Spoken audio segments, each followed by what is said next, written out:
A ver, nosotros veníamos aquí a hablar de nuestro libro,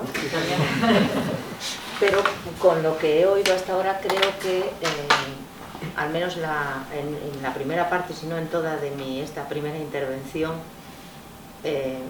voy a intentar situarme y a lo mejor contribuyo a que nos situemos más. Cuando nosotros empezamos a estudiar el derecho de los derechos de la personalidad desde un punto de vista civil, que somos civilistas, y en concreto cuando Julia empezó a estudiar monográficamente el derecho a la voz, no se sabía lo que era la inteligencia artificial ni se había hablado nunca de ella. Entonces, bueno, pues ¿tú utilizas la expresión inteligencia artificial en tu tesis doctoral? Sí, que una vez. Ya se intuía algo, la tesis doctoral se defendió en 2021. Ojo que por ahí la encontramos por internet,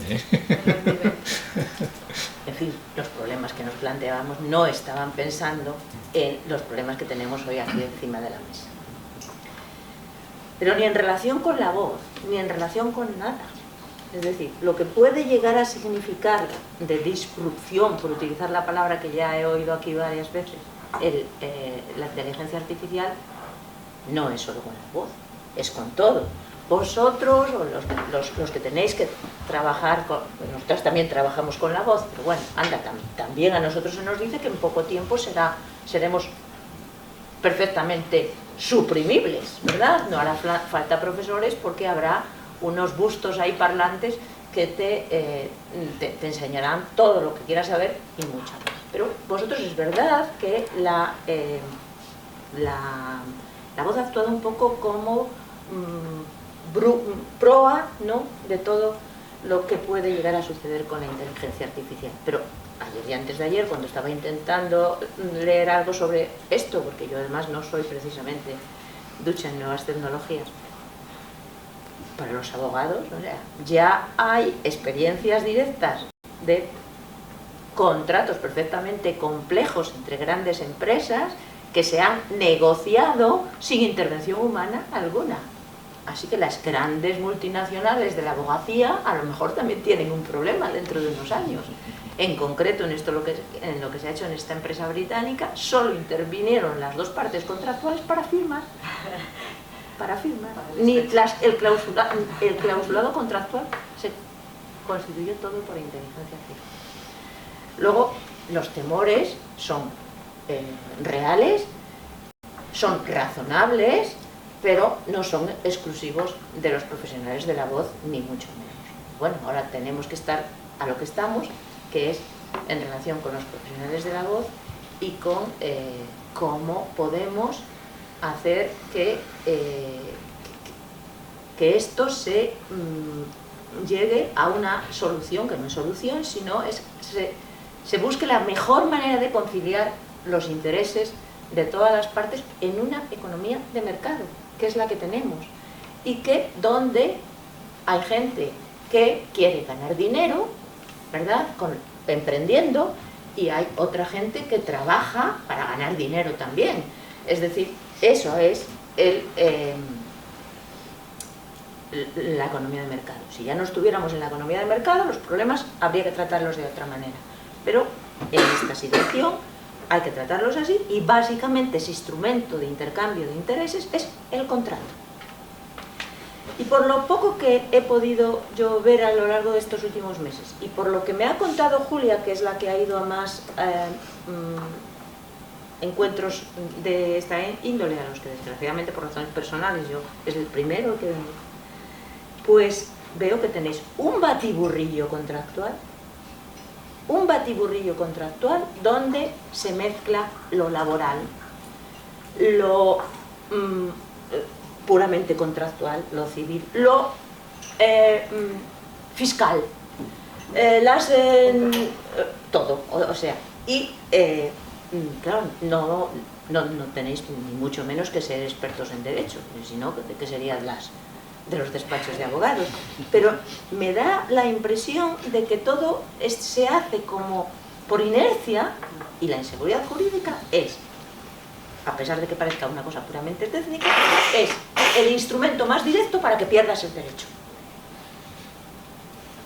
Entonces, bueno, pues se conoce que el mundo, se conoce, no, es muy probable que el mundo editorial, el mundo del cine, etcétera, etcétera, pues claro, bebió de modelos anglosajones. Pero es que el derecho anglosajón y el derecho continental, es verdad que cada vez tienen más analogías, porque por la propia, digamos, globalización, pues hace que cada vez tengan más analogías. Es verdad además que estamos en el ámbito contractual y que por tanto incluso partes puramente españolas pueden someterse al derecho inglés, por ejemplo, pero lo cierto es que aquí no estamos hablando de contratos internacionales la mayor parte de las veces, y yo he leído cláusulas, y alguna me las ha enseñado Julia de vuestros encuentros a los que haya asistido, que son inaplicables en derecho español, y que si las empresas lo están aplicando, en realidad le están dando un contenido que muchas veces incluso, algunas veces, no muchas, pero algunas veces es incluso ilegal, ilícito, y otras, la mayoría, es incomprensible, porque no son conceptos con los que nosotros nos manejemos.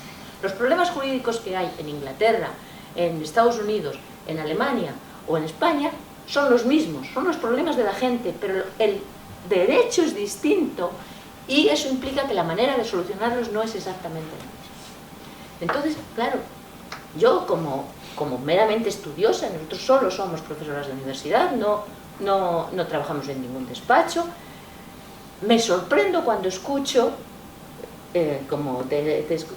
bueno, es que nosotros eso lo hacemos a través de los estudios.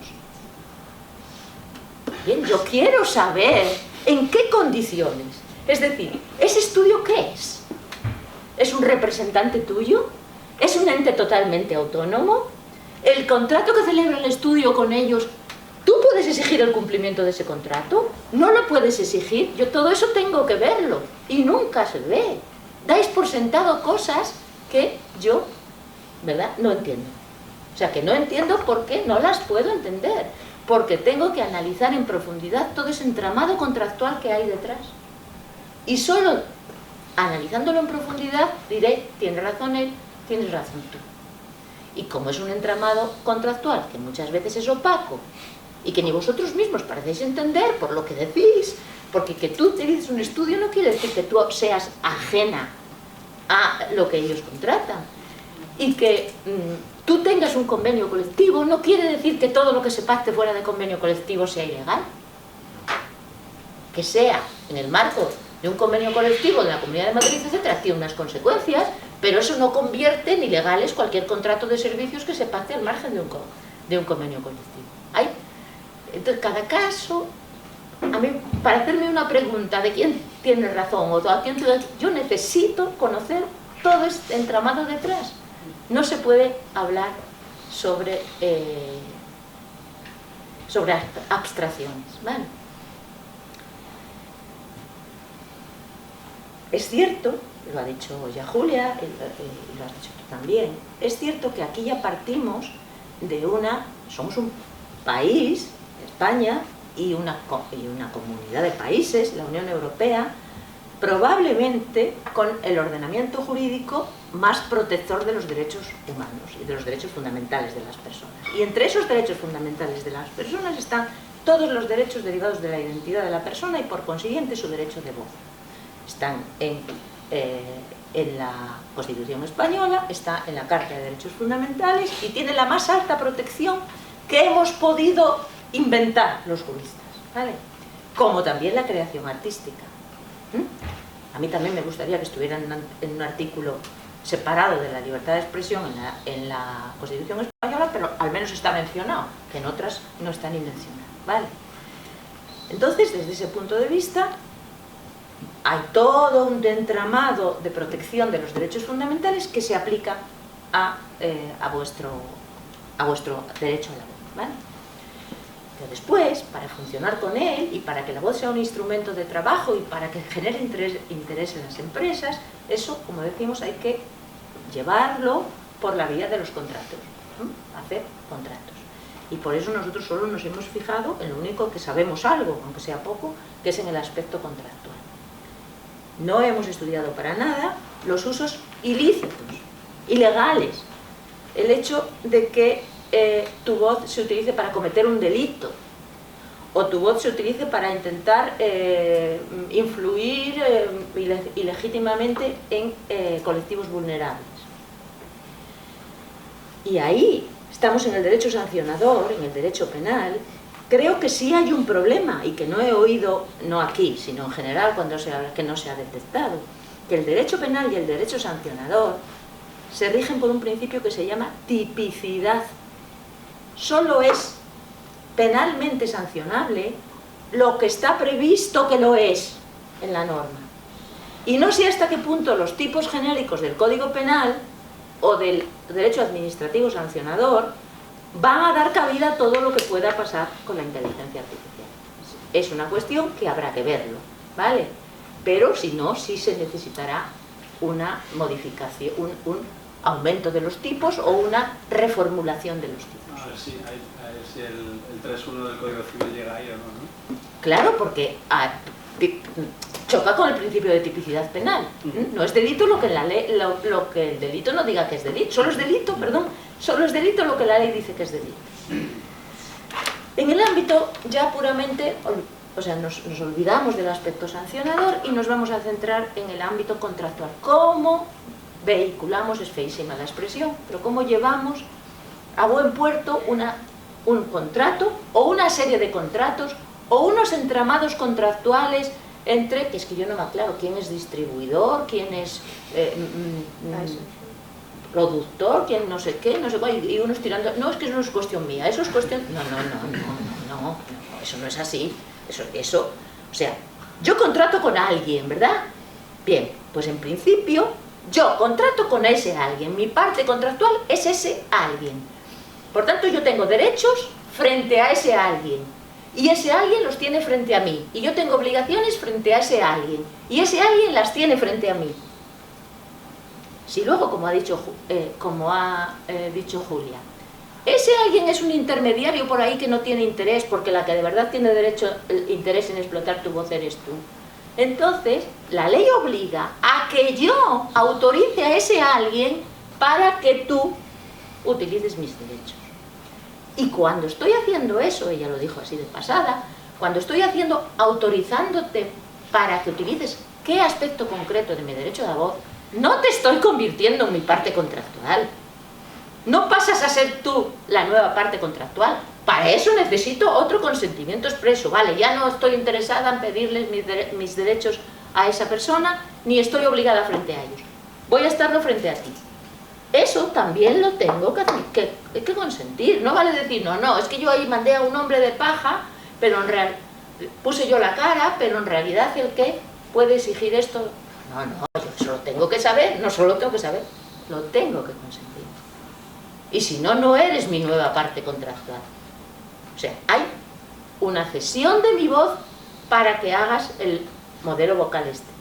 Tiene que haber una nueva cesión por mi parte, un nuevo consentimiento, un consentimiento autónomo, para que tú con eso se lo puedas ceder a un tercero.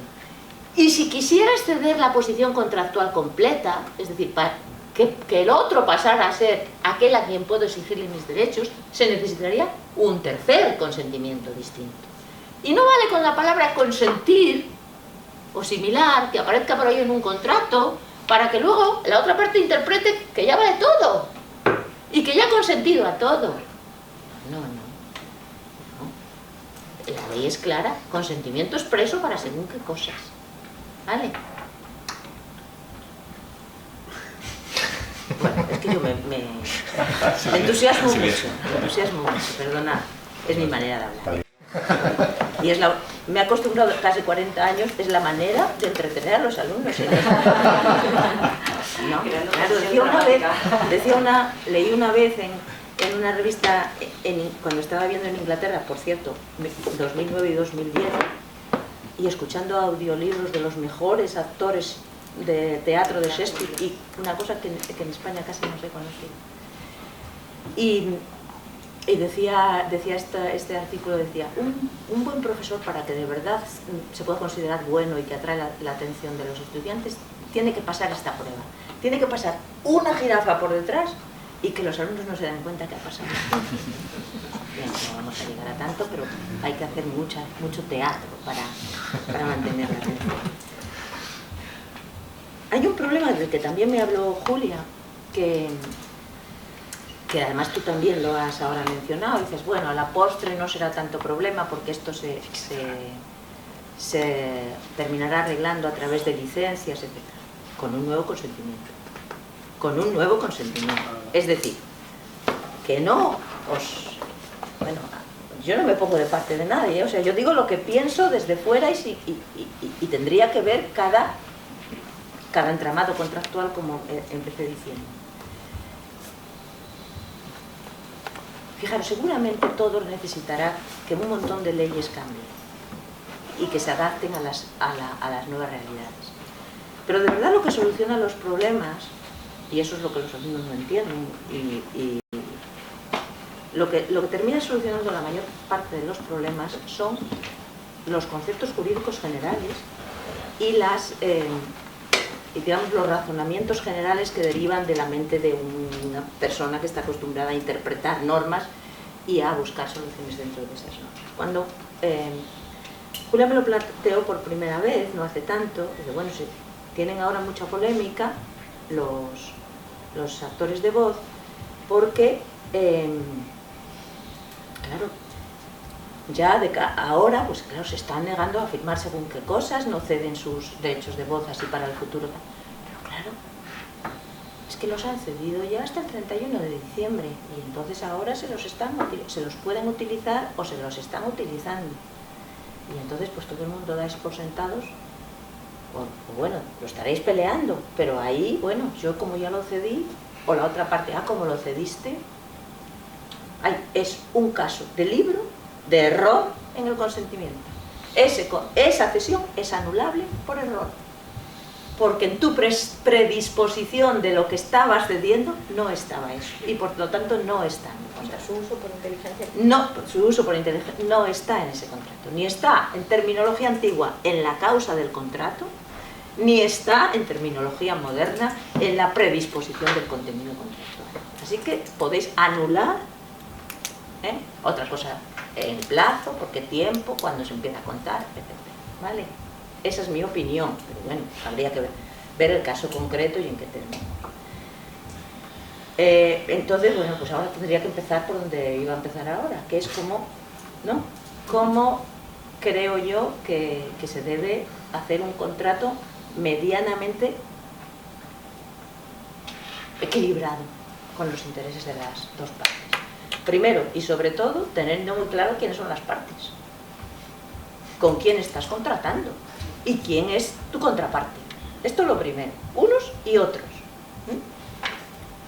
Después, como también ya se ha dicho aquí, tú, si lo que vas a hacer es ceder un uso, ceder tu voz para usos de inteligencia artificial, tener muy claro que tienes que hacer la prestación, el facere que decía ella, la prestación que le permita a la empresa trabajar con esa voz y la cesión de que la empresa lo va a utilizar para crear la voz artificial o la voz neuronal. En realidad una cosa va con la otra, porque ningún interés contractual tendrá la empresa en que tú vayas a prestar tu voz si luego la empresa no puede hacer nada con ella.